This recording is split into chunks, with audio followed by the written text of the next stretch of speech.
प्यारे बच्चों, सुभागी देवी intermediate college के स्टडी क्लास में आप लोगों का स्वागत है। आज कक्षा 11 के बच्चे हिंदी गद्य के अंतर्गत पढ़ेंगे भारत वर्षोन्नत कैसे हो सकती है। इसके लेखक भारतेंदु हरिश्चंद्र हैं। ये भारत वर्षोन्नत कैसे हो सकती है, इसका ये तीसरा भाग आज मैं इस ऑनलाइन वीडियो के माध्यम से इस भाग की व्याख्या बताने जा रहा हूँ। तो आप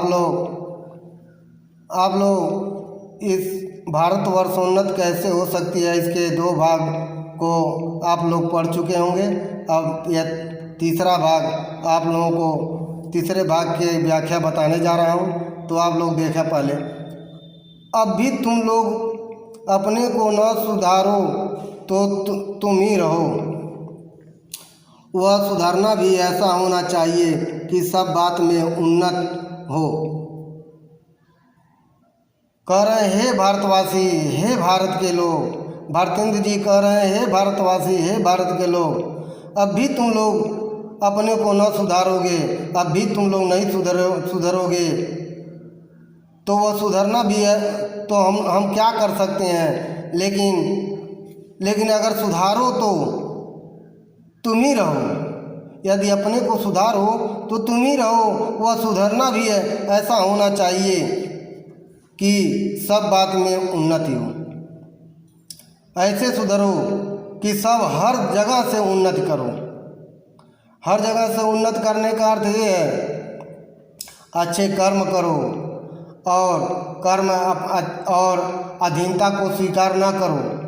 अर्थात आप जो आपको अंग्रेज लोग अगर पतित कर रहे हैं तो उनका विरोध करो और अपने कृषि कार्य में, औद्योगिक कार्य में, चाहे अन्य कार्यों में विकास करो। तभी आपको सभी चारों तरफ से उन्नति होगी।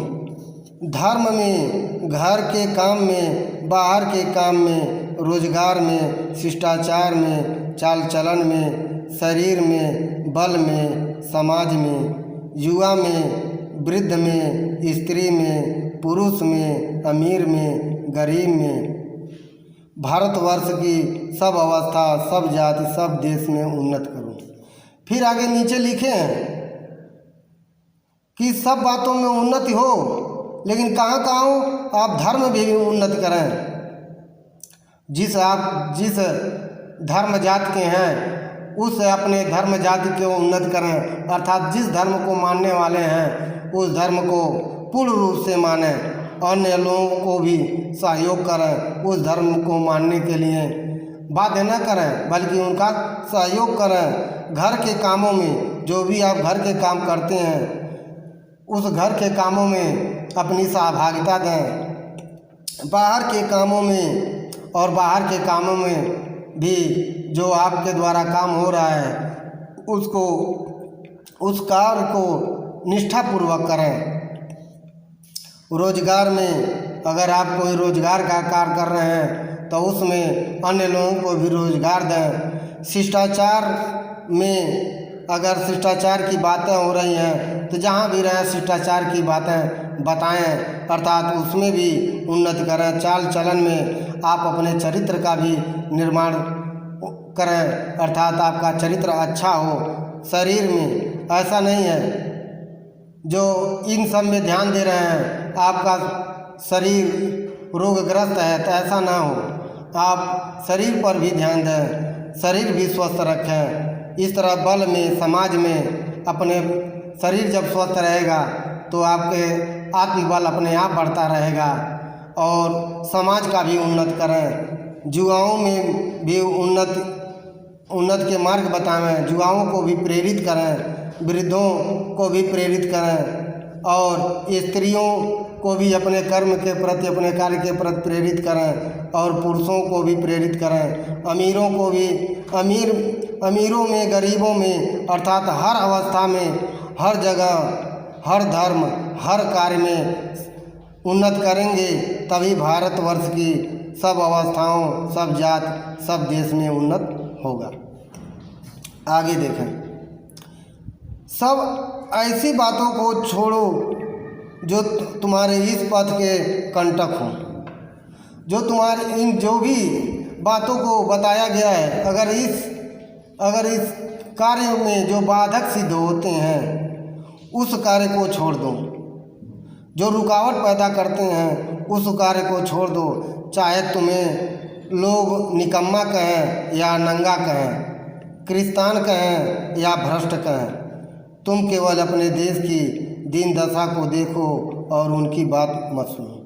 भले ही तुम्हें लोग कायर कह कर पुकारें, फिर भी उनके बातों को ध्यान न दो। भले ही तुम्हें नंगा पुंगा कहें, तब भी उस पर ध्यान न दो। क्रिस्तान कहें या भ्रष्ट कहें, अर्थात कुदृष्टि वाला, कुकृष्ट वाला या भ्रष्ट वाला कहें, तब भी उनकी बातों पर ध्यान न दो। तुम केवल कहाँ ध्यान दो? अपने देश की दीन दशा को देखो, बल्कि उनकी बातों पर ध्यान न दो। यहाँ एक दो लाइन के पद लिखे हैं। अपमानम, ये श्लोक है, अपमानम पुरस्कृत्यम मानम कृत्वा तु पृष्ठतः स्वकार्यम साधयेत धीमान कार्य साध्वंसो ही मूर्खता।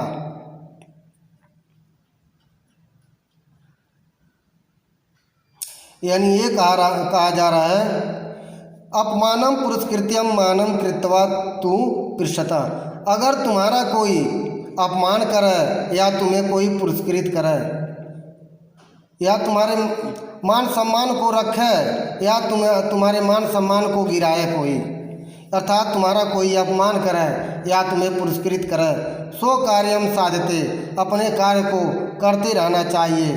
धीमान कार्य ध्वंसो ही मूर्खता।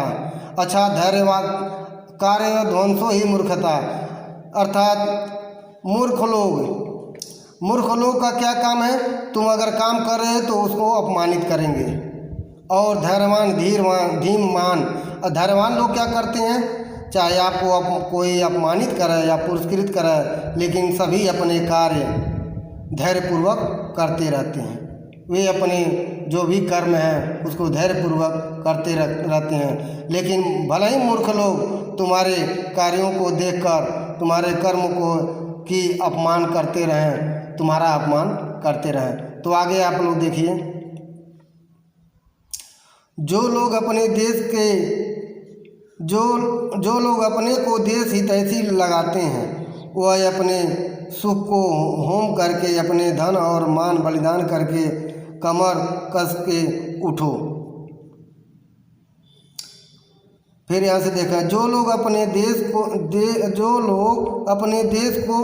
को देश हितैषी लगाते हों, वह अपने सुख को होम करके, अपने धन और मान का बलिदान करके कमर कस के उठो। यानी कहने का अर्थ ये है कि जो लोग अपने को देश हितैषी लगाते हैं, कहते हैं मैंने देश के हित में अपने को लगाया, वो अपने सुख को होम करते हैं, अर्थात अपने सुख का अहम करते हैं, अर्थात उनमें घमंड होता है। तो ऐसे कार्य न करो, बल्कि अपने धन और मान का बलिदान करके कमर कस के उठो। तब क्या देखोगे?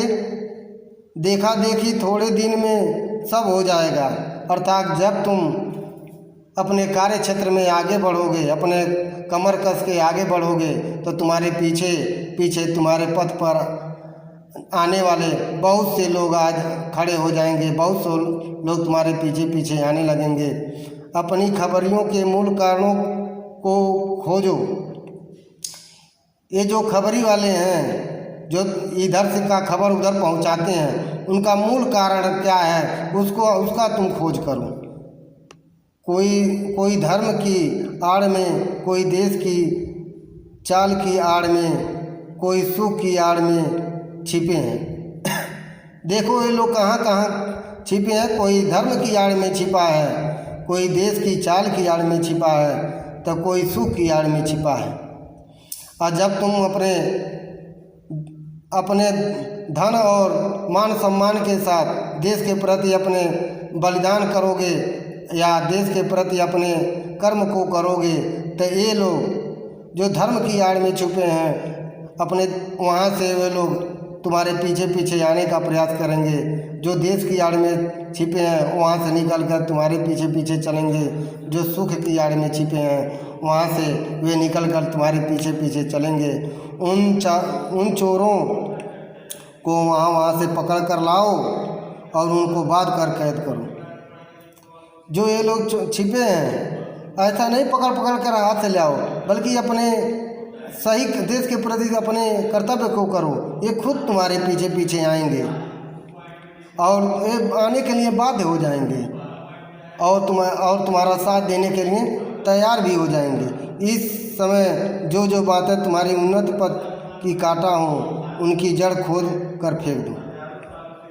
जो तुम्हारे उन्नत के मार्ग में बाधा कर रहे हैं उनको उखाड़ फेंको, उनको जड़ से समाप्त कर दो। अब यह प्रश्न होगा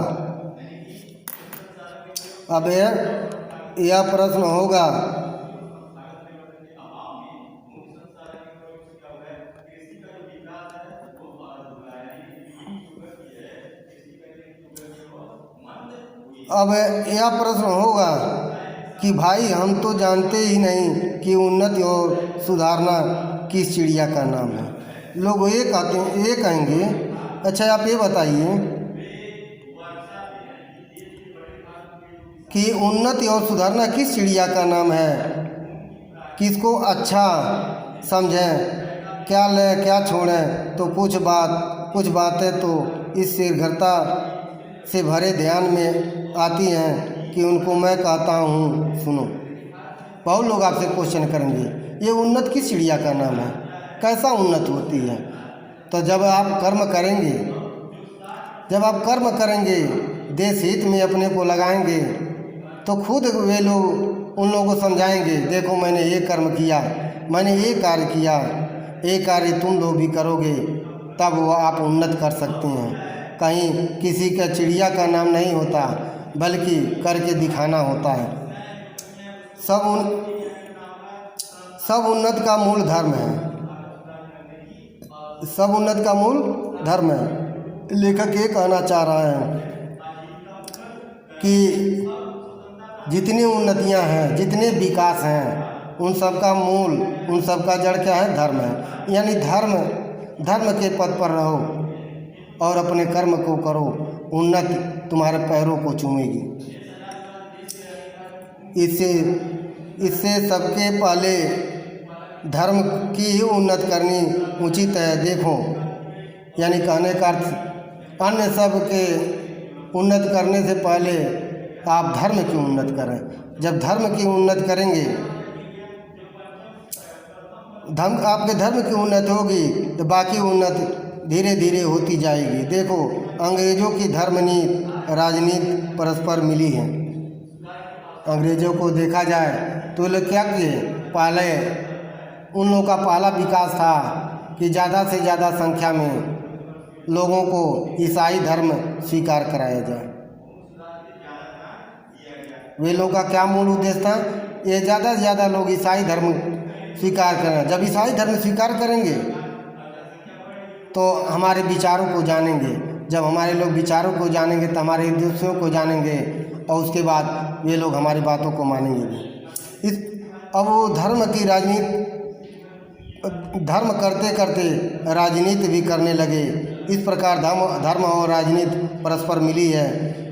इससे उनकी दिन दिन कैसे उन्नति है, इस प्रकार उनकी दिन दिन उन्नति भी होती गई। उनको जाने दो, अपने ही यहाँ देखो। ये फिर लेखक कह रहा है अंग्रेज़ों को छोड़ो, पहले अपने यहाँ के देखो। तुम्हारे यहाँ धर्म की आड़ में नाना प्रकार के नीति, समाज गठन, वैदक आदि भरे हुए हैं। अपने यहाँ देखो, अनेकों प्रकार के धर्म, अनेकों प्रकार की नीतियाँ और अनेकों प्रकार के समाज का गठन, अर्थात ये सब भरे पड़े हैं। दो एक मिसाल सुनो, यही तुम्हारा बलिया का मेला है और यहाँ स्थान क्यों मनाया गया है। कह रहे एक मिसाल सुनो, यह तुम्हारा बलिया का मेला है, लेकिन यह क्यों इसका मिसाल बनाया गया है, क्यों इसको मिसाल बनाकर यहाँ हम आपको संबोधित कर रहे हैं। क्यों आप लोगों को बताया जा रहा है, जिसमें जो लोग कभी आपस में नहीं मिलते 10-10, 5-5 कोस से वे लोग एक जगह एकत्र होकर आपस में मिले हैं। क्योंकि अगर लोगों से बात किया जाए तो 10-10, 5-5 लोग इकट्ठा कभी नहीं हो सकते, लेकिन मेले में 10-10 कोस, 5-5 कोस के दूर से लोग आए हैं और एकत्रित हैं। इसलिए यहाँ हमने सोचा कि यहाँ पर ज़्यादा संख्या में लोग हैं और यहाँ पर अपनी बातों को रखा जाए, अपनी बातों को कहा जाए, जिससे लोग काफ़ी तो हो गया, एक दूसरे का दुख सुख जानेंगे। जब एकत्रित हुए हैं, एकत्रित होने के बाद ये आपस में जब बातें होती है तभी एक दूसरे के लोग सुख और दुख को जानेंगे। गृहस्थी के काम की वह चीज़ें जो गांव में नहीं मिलती यहाँ से ले जाएंगे।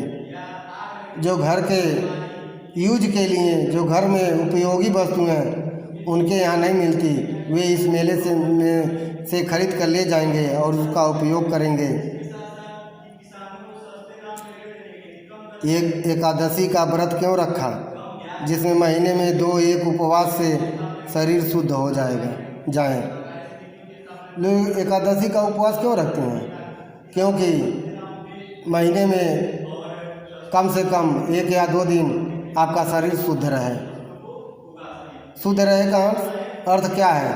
ना व्रत में हम तेल मसाला या अन्न नहीं खाते हैं, जो हमारे विकारों को बढ़ाता है, जो हमारे प्रवृत्तियों को उजागर करता है। अर्थात इन प्रवृत्तियों को रोकने के लिए ये हमने आहार को छोड़ा है, अर्थात व्रत का पालन किया है।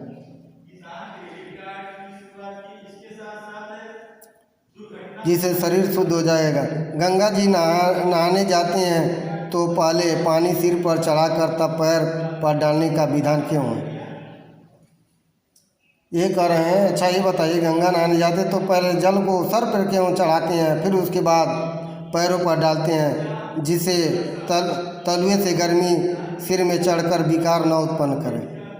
अगर पैर पहले धो देंगे तो पैर की गर्मी सर पर चढ़ सकती है, जिससे आपका शरीर में विकार उत्पन्न कर सकते हैं। इस प्रकार सर की गर्मी पैर के रास्ते बाहर निकल जाए, इसीलिए हम पहले जल को सर पर लगाते हैं।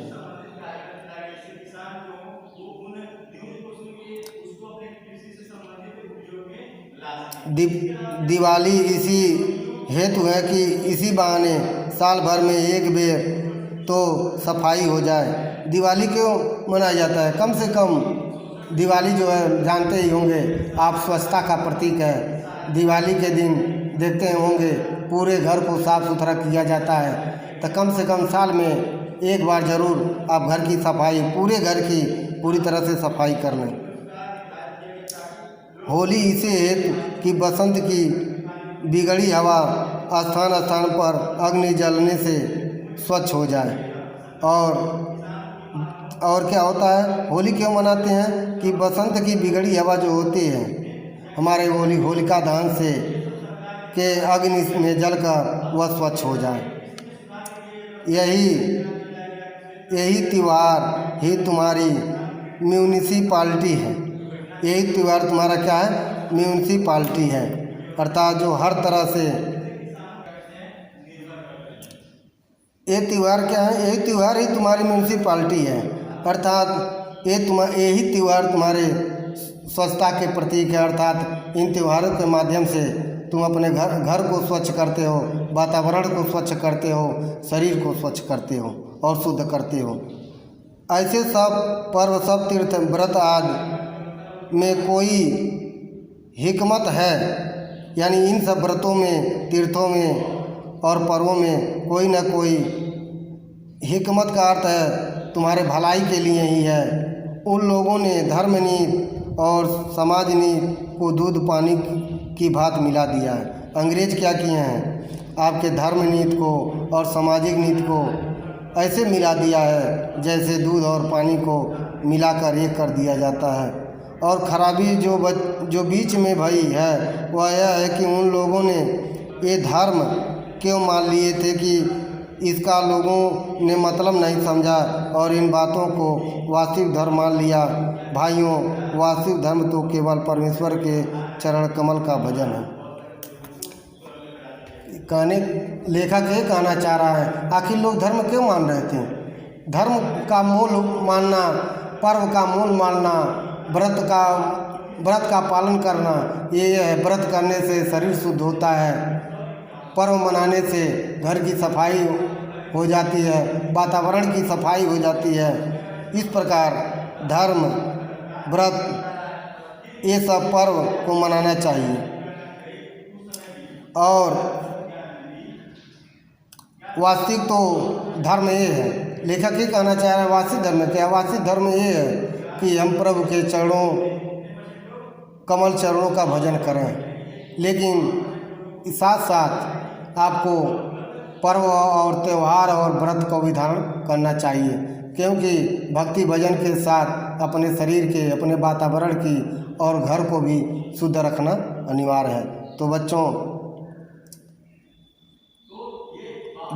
आप लोग भारतेंदु हरिश्चंद्र द्वारा भारत की वर्षोन्नत कैसे हो सकती है के माध्यम से धर्म की क्या विशेषता है, व्रत की क्या विशेषता है और त्योहारों की क्या विशेषता है के विषय में जान चुके हैं। हम यही आशा करते हैं आप लोगों को यह व्याख्या समझ में आ गई होगी। मैं अपनी बाणी को अब विराम देना चाहता हूँ। धन्यवाद।